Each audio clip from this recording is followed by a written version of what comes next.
नमस्कार फ्रेंड्स, हम CM10 series में अपना तीसरा लेक्चर लेके आए हैं।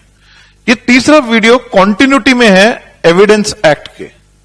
एविडेंस एक्ट में एक लीडिंग केस हुआ RM Malkani versus state of Maharashtra. ये केस बहुत पिक्यूलियर था अपने समय में।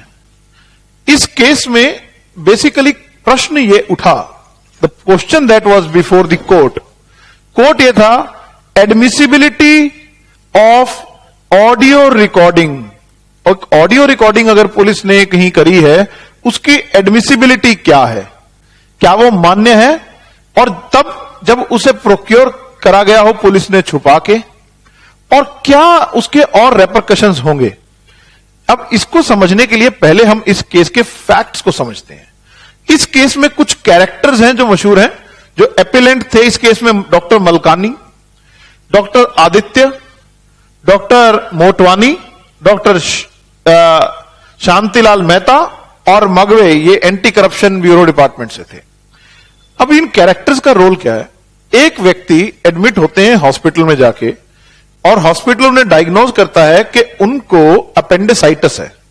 अपेंडिसाइटिस के लिए जब वो जाते हैं डॉक्टर आदित्य के पास, आदित्य जी बोलते हैं कि भैया इनको अपेंडिसाइटिस है और वो ऑपरेट करना पड़ेगा। अब ऑपरेट करने के लिए शांतिलाल मेहता जी ने कहा कि देखो इसकी तबीयत बहुत खराब है, एक्यूट अपेंडिक्स है इसको, तो प्लीज आप इसका इमीडिएटली ऑपरेट कीजिए। ऑपरेशन हुआ तो इनको गैंग्रीन में डेवलप हो गया, और अल्टीमेटली ये हुआ कि द पर्सन दैट सकम्ड, और उनकी डेथ हो गई। अब नियम के अनुसार तो क्या है, एक रिपोर्ट बनती है हॉस्पिटल से। हॉस्पिटल ने जो रिपोर्ट बनाई वो इस तरह की रिपोर्ट थी कि अगर वो एक तरफ ऐसा लग रहा था जैसे डॉक्टर आदित्य की नेग्लिजेंस की तरफ जा रही है, लेकिन डॉक्टर आदित्य की नेग्लिजेंस की तरफ जा रही है कि नहीं है, ये सवाल था, जो कि टेक्निकली नहीं था।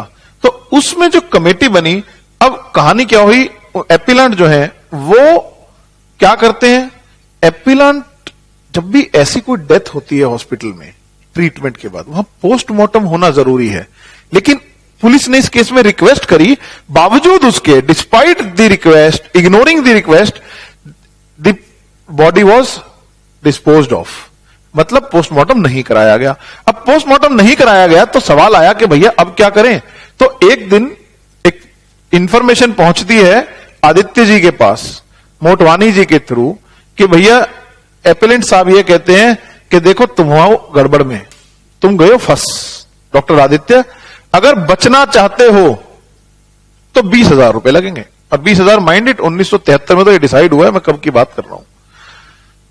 अब 20,000 रुपए लगेंगे। जब बात हुई कि 20,000 रुपए लगेंगे, तो प्रश्न ये उठा कि आदित्य जी ने कहा कि सर किस बात के पैसे, ही डिनाइड, उन्होंने मना कर दिया। ये बात है 3 अक्टूबर की, 4 अक्टूबर को उन्होंने मना कर दिया। उन्होंने मना कर दिया तो एपिलेंट ने कहा चलो भैया 10,000 रुपए तो दो। उन्होंने कहा अरे नहीं, हम नहीं देते, nothing, I have done nothing wrong, why should I. उन्होंने कहा कि मोटवानी से तुम बात कर लो, मैं तुम्हें बता रहा हूं। अल्टीमेटली ये चीजें चलती रही। जब ये सारी चीजें चल रही थी तो प्रश्न क्या हुआ कि ये बात टूट गई। लेकिन फिर डॉक्टर मोटवानी और आदित्य डॉक्टर साहब ने यह सोचा कि क्यों ना हम एंटी करप्शन ब्यूरो के पास चलें। वहां पर वो गए, वहां उन्हें मिले मगवे साहब, एंटी करप्शन ब्यूरो के हेड थे, एक सावंत जी भी थे वहां। तो इन्होंने क्या कहा कि ये बात बताई। उन्होंने कहा कि ठीक है, आप एक काम कीजिए, आप ऐसा करते रहिए, आप उनसे बात कीजिए। उन्होंने मोटवानी साहब की परमिशन लेकर उनके घर में एक टेप रिकॉर्डर फिक्स कर दिया, और उन्होंने कहा कि आप एपिलेंट से बात कीजिए, आप डॉक्टर आदित्य से बात कीजिए। वो सारी बातें होती रही। अल्टीमेटली उन्होंने एक कन्वर्सेशन दोबारा शुरू करी, जिस कन्वर्सेशन में यह फैसला हुआ कि भैया अब लगेंगे 15,000 रुपए, क्योंकि 5,000 एक और सुपरिटेंडेंट को भी देने हैं। तो 15,000 में जब डील हुई तो मोटवानी साहब एक दिन पैसा लेकर पहुंच गए इनके घर। जब इनके घर गए डॉक्टर एपिलेंट के, वहां पर उनकी वाइफ थी, उनको उन्होंने पैसे देने से मना कर दिया। उन्होंने कहा कि भैया जब तक एपिलेंट साहब नहीं आएंगे हम पैसा नहीं देंगे। वो वापिस आ गए। फिर दोबारा से टेप रिकॉर्डिंग हुई। टेप रिकॉर्डिंग में इन्होंने बात करी तो इनको जो हमारे एपिलेंट थे मलकानी जी, उन्होंने ये कहा कि देखिए ऐसा है, आप अब इसको अदरवाइज डील खराब हो जाएगी, आप इसे करिए। इन्होंने मागवे साहब और पुलिस ने मिलकर कहा कि आप एक काम कीजिए, आप 12 अक्टूबर की डेट फिक्स कर दीजिए। उन्होंने 12 अक्टूबर को उन्हें कहा कि 12 अक्टूबर को हम आपके घर पे आपको देने आएंगे। ठीक है जी, कोई बात नहीं।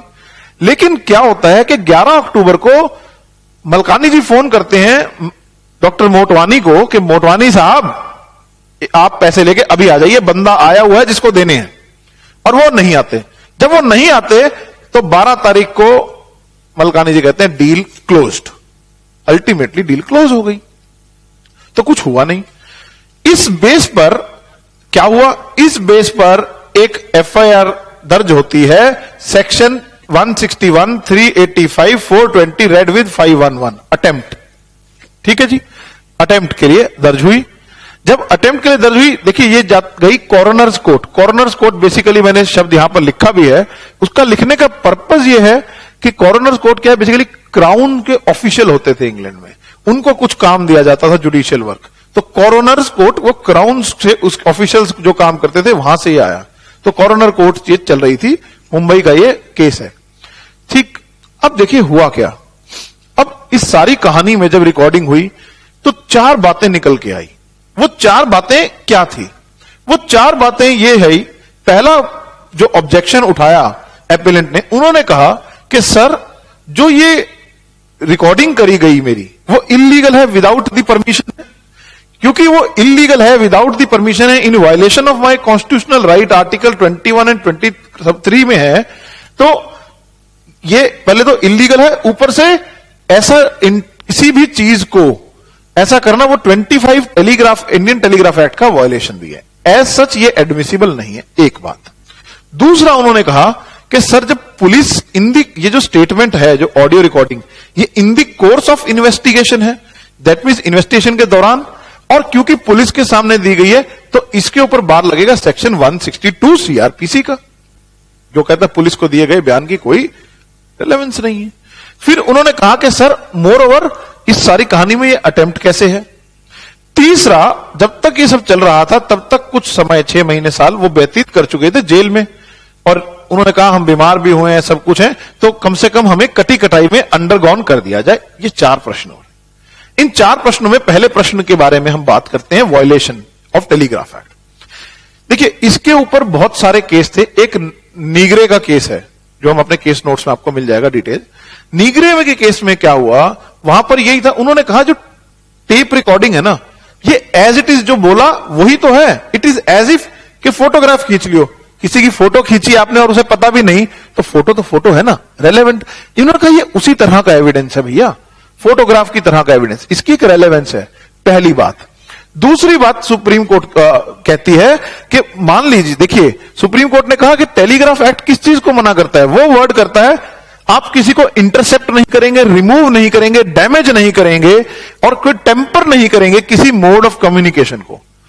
इस केस में उन्होंने कहा कि ना तो कुछ हुआ, इन्होंने जाकर मोटवानी साहब की परमिशन से उनके घर में एक डिवाइस अटैच कर दिया जिसको पुलिस ने सुना भी नहीं। अगर पुलिस ने केवल उसकी रिकॉर्डिंग सुनी, समझ रहे हैं, पुलिस कोर्ट में आके बयान क्या दे रही है कि हाँ हमारे सामने रिकॉर्ड हुआ और ऐसे ऐसे हुआ, वो ये नहीं कह रही, उन्होंने रिकॉर्डिंग को सुना है बाद में। अगर वो एम्पलीफायर लगा के सुन रहे होते तो पुलिस ये भी दे सकती थी कि हमने यही सुना है। तो उन्होंने कहा कि ये टेम्परिंग और ये सब कुछ नहीं है। फिर यहां पर उन्होंने और इंग्लिश केस लॉ को रेफर किया और कहा even if an evidence is procured illegally still it is admissible. नहीं तो हर बदमाश आदमी ऐसे बचता चला जाएगा। तो कोर्ट ने क्लियरली कहा कि देखिए ये टेलीग्राफ एक्ट की वायलेशन नहीं है। प्रॉब्लम क्या थी? प्रॉब्लम यह थी कि बॉम्बे हाई कोर्ट ने जब केस था तो उसने यह कहा कि एविडेंस तो एडमिसिबल है लेकिन पुलिस का एक्ट इलीगल है, उसके हिसाब से जो भी हो। तो सुप्रीम कोर्ट ने कहा नहीं, पुलिस ने कोई इलीगैलिटी नहीं करी है। इस केस में तो बकायदा परमिशन लेके there was no violation of telegraph act. उन्होंने सिर्फ एक मशीन अटैच करी और वो रिकॉर्ड कर रही थी, कहीं भी उन्होंने किसी को सुना नहीं, कोई तार नहीं काटी, कुछ नहीं हुआ। तो इस बात को उन्होंने यहां पर इस पॉइंट को धराशायी कर दिया। ठीक, दूसरा प्रश्न आया भाई बार ऑफ 162।